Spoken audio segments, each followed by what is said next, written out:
Hermanos, este domingo 14 del tiempo ordinario continuamos escuchando, continuamos meditando y reflexionando al evangelista San Marcos. En esta ocasión en el Evangelio vamos a escuchar una frase que ya es bastante conocida por cada uno de nosotros y estoy seguro que sabemos muy bien lo que significa. Es aquella frase que dice que nadie es profeta en su propia tierra. Seguramente la habrás dicho junto a mí porque es una frase que nosotros conocemos muy bien y que estoy seguro que hemos utilizado en algún otro contexto, en alguna otra situación. La sabemos citar porque sabemos lo que significa. Es importante que este domingo nosotros leamos como en una unidad las tres lecturas. Así tenemos que hacerlo siempre, pero hoy nos vamos a dar cuenta que resalta más la unidad de estas lecturas, tanto la primera lectura tomada del profeta Ezequiel, la segunda lectura de San Pablo de los Corintios y el Evangelio de San Marcos. Al leerlo en esa unidad nos vamos a dar cuenta que el mensaje que tiene la liturgia de la palabra para nosotros este domingo habla sobre todo del rechazo al profeta, el rechazo a la fe, la falta de fe, la incredulidad, la ceguera espiritual, la cerrazón en el corazón o la cerrazón espiritual que muchas veces nosotros tenemos para darnos cuenta que Dios está actuando constantemente en nuestras vidas, pero no nos damos cuenta o terminamos ignorándolo. Vamos a ver cómo este mensaje de este domingo contrasta mucho con el evangelio que escuchamos el domingo pasado, con el mensaje que hablamos el domingo pasado, la reflexión a la cual habíamos puesto la fe salva. Ustedes recordarán el pasaje en ese evangelio, nos hablaba sobre todo de dos testimonios, uno por parte de la hemorroísa y otro por parte de Jairo. Ambos habían experimentado milagros, bendiciones en su vida, movidos ¿por qué? Por su fe. La hemorroísa, aquella mujer que había perdido todo, que ya no tenía nada más que perder y que cada vez que buscaba quien la ayudara quedaba peor, se acerca a Jesús y diciendo, teniendo fe de que solamente tocando su manto ella quedaría sana, lo hizo y quedó sana. Quedó sana de esa enfermedad por la fe que tuvo al tocar el manto del Señor. Jairo, su fe lo llevó al Señor, se postra a sus pies y le dice, Señor, mi hija está agonizando, si tú vienes y le pones las manos se curará. Vemos que la fe de esa mujer, la fe de Jairo, permitió obtener en su vida esos milagros, esas bendiciones, y pasaron cosas grandiosas en su vida. En un contraste a lo que escuchamos el domingo pasado, en esta ocasión vamos a ver todo lo contrario. Nos vamos a encontrar con incredulidad, nos vamos a encontrar con rechazo y con ceguera espiritual. Lo decíamos hace un momento, darnos cuenta que Dios constantemente está actuando en nuestra vida, está actuando en el mundo, en la cotidianidad de nuestra vida, en lo ordinario. Dios se hace presente, pero a veces nosotros nos distraemos esperando cosas fantasiosas, esperando cosas mágicas y se nos olvida que Dios está ahí en lo sencillo, que Dios está ahí en lo ordinario. Y a veces esperamos cosas paranormales y luego eso termina, ¿por qué? Pues por rechazando al Señor en lo más ordinario que puede ser una oración, un hermano, en los sacramentos, sobre todo en la Eucaristía, en la oración, en la lectura de la palabra. Vamos a darnos cuenta que Dios está ahí constantemente, que Dios no se detiene, Él constantemente está ahí, presente frente a nosotros, pero somos nosotros los que a veces pues lo negamos y lo rechazamos por esa ceguera espiritual. Hoy la invitación es a quitarnos esa venda de los ojos y a mirar, aprender a mirar en la sencillez, la presencia de Dios en nuestras vidas, en las personas y en todas esas situaciones en las que Dios se hace presente. El Evangelio está tomado del evangelista San Marcos, como mencionamos al inicio, y nos cuenta cómo el Señor va con sus discípulos, vuelve con sus discípulos a Nazaret. Un día, en un sábado, entra en la sinagoga y empieza a predicar. Aquí vamos a hacer un paréntesis, porque hay que tener en cuenta que para este momento Jesús ya había estado predicando, había estado sanando enfermos, había estado realizando milagros. Y entonces, pues, ¿qué es lo que podría esperarse a la llegada de Jesús a Nazaret? Pues que ya tenía muchos seguidores, que ya tenía, si le podemos decir así, sus fans, ¿verdad?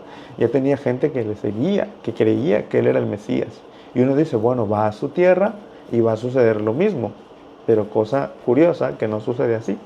Cuando Jesús empieza a predicar en la sinagoga, dice el Evangelio que la multitud se queda asombrada y empiezan a preguntarse de dónde le viene la sabiduría a este hombre, de dónde ha sacado ese poder, para realizar tantos milagros, ya empiezan allí con esa incredulidad.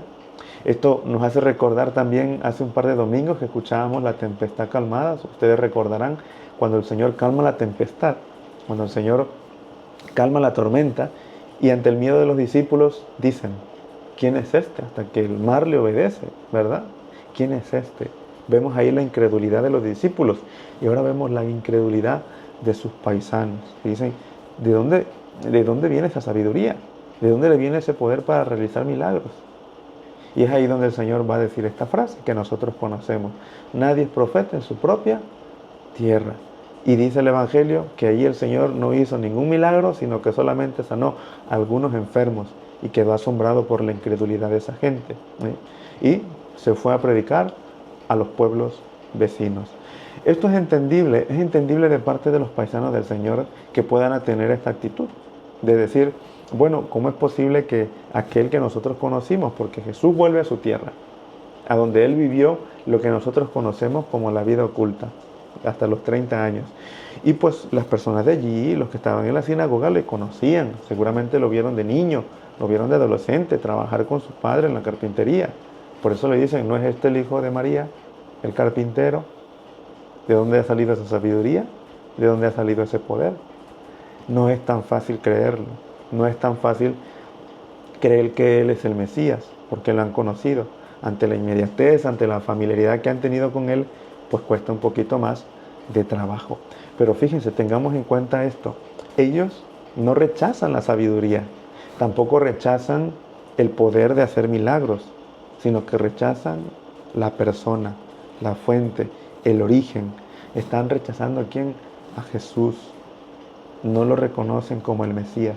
Sí se dan cuenta que tiene el poder, sí saben muy bien que tiene sabiduría, pues porque lo estaban escuchando, pero no lo reconocen a Él, no lo reconocen como el Mesías, rechazan al Señor. Y es allí donde el Señor se admira de la incredulidad.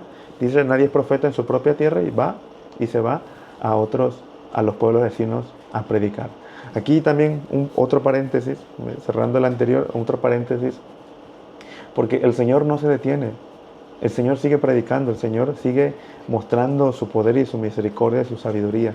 Lo mismo que vimos en las lecturas. Dios se hace presente siempre. ¿De quién es el problema? De sus paisanos, de las personas que le rechazaron. Jesús sigue actuando, Dios sigue actuando. Él sigue caminando a nuestro lado, se hace presente, pero somos nosotros los que le rechazamos. Vamos a ver cómo en la primera lectura en Ezequiel, cuando el Señor le llama y le manda a profetizar, le dice: te vas a encontrar con un pueblo testarudo, y te escuchen o no, que ellos sepan que hay un profeta. Es decir, te escuchen o no, tú sigue. San Pablo va a decir, se va a gloriar en su debilidad, se va a gloriar en la persecución, en el rechazo, y dirá: porque cuando soy débil soy fuerte. No lo detiene el rechazo, no lo detiene la persecución, porque la palabra de Dios es viva y sigue moviéndose y sigue actuando en todos los momentos de nuestra vida. El problema es de nosotros, que ante esa movilidad, que ante la presencia de Dios a nuestro alrededor, no nos damos cuenta. Lo mismo sucede con Jesús. ¿Ve la incredulidad? Bueno, pues aquí no me necesitan, y se va a los pueblos vecinos a predicar allí, a llevar el Evangelio allí, porque Él no se detiene. Pero hay que tener algo en claro: nosotros tenemos la conciencia de que Dios sigue actuando. Por eso dice en Ezequiel: que ellos sepan que hay un profeta, te escuchen o no. Y eso nos puede suceder a nosotros, hermanos. Fíjense cómo nosotros a veces reconocemos el poder, la sabiduría de Dios, así como sus paisanos, porque nosotros sabemos, precisamente quizás por eso está bien esta reflexión, porque hay algo que va a nuestra vida. Pero muchas veces el origen lo rechazamos, a Cristo mismo. No nos vayamos tan lejos. Tantos gobiernos, tantos países que hoy rechazan a Jesús, que hoy lo hacen a un lado, toda la cuestión religiosa, lo hacen a un lado. Pero eso no significa que Dios deje de actuar. Dios sigue actuando, porque Dios respeta nuestra libertad. En otro momento hemos dicho: Dios no se impone, Dios se propone. Y Dios está ahí con los brazos abiertos esperándonos. A nosotros también nos puede pasar. El ejemplo más inmediato, el ejemplo más claro que podemos poner aquí, pues siempre va a ser la misa, va a ser la Eucaristía, nuestra vida cristiana. que nosotros sabemos que Dios se hace presente en un familiar, en un amigo, y quizá a veces a un amigo se nos ha acercado a hacernos una corrección, a darnos un consejo, y lo hemos rechazado, y ahí es Dios que se está haciendo presente. O cuántas veces, por ejemplo, en la Eucaristía acudimos, pero nuestro cuerpo está ahí, nuestra mente está en otro lado, pensando en qué vamos a comer, pensando en qué familiar voy a visitar este domingo, y ni nos enteramos de lo que pasó en la Eucaristía. Eso también es un rechazo. Yo estoy reconociendo que ahí hay sabiduría, que ahí hay poder, ¿sí?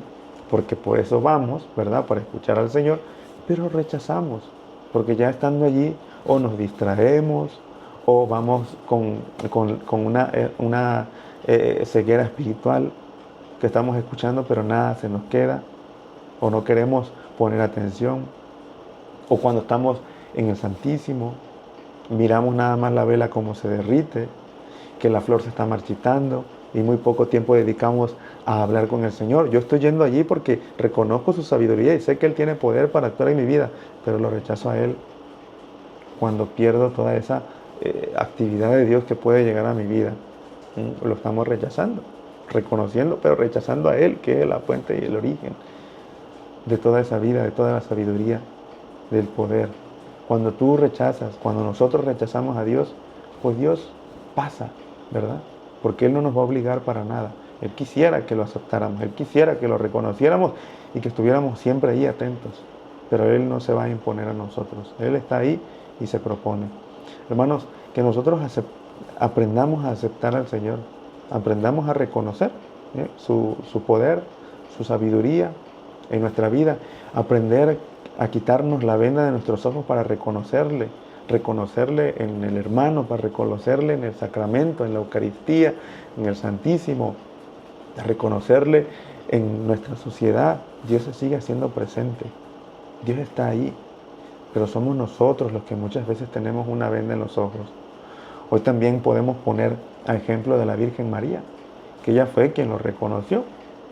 Ella no dudó desde el primer momento en que el anuncio del ángel, ¿verdad?, dio de que iba a ser madre del Hijo de Dios. Ella aceptó, ella lo reconoció, aceptó al Señor. Y es para nosotros también un ejemplo. Pues pidámosle a la Virgen María en este domingo que nos ayude a quitarnos la venda de los ojos, que nos ayude a quitarnos esa cerrazón de corazón, esa incredulidad, para que nosotros nos dispongamos a encontrarnos con Jesús en todos los momentos de nuestra vida, en lo ordinario, en lo cotidiano, en la sencillez, en las palabras de un hermano, en la Eucaristía, en una reflexión, en una homilía, en todo lo que escuchamos en la Eucaristía, en la confesión, en el Santísimo, en tu oración, en la lectura de la palabra.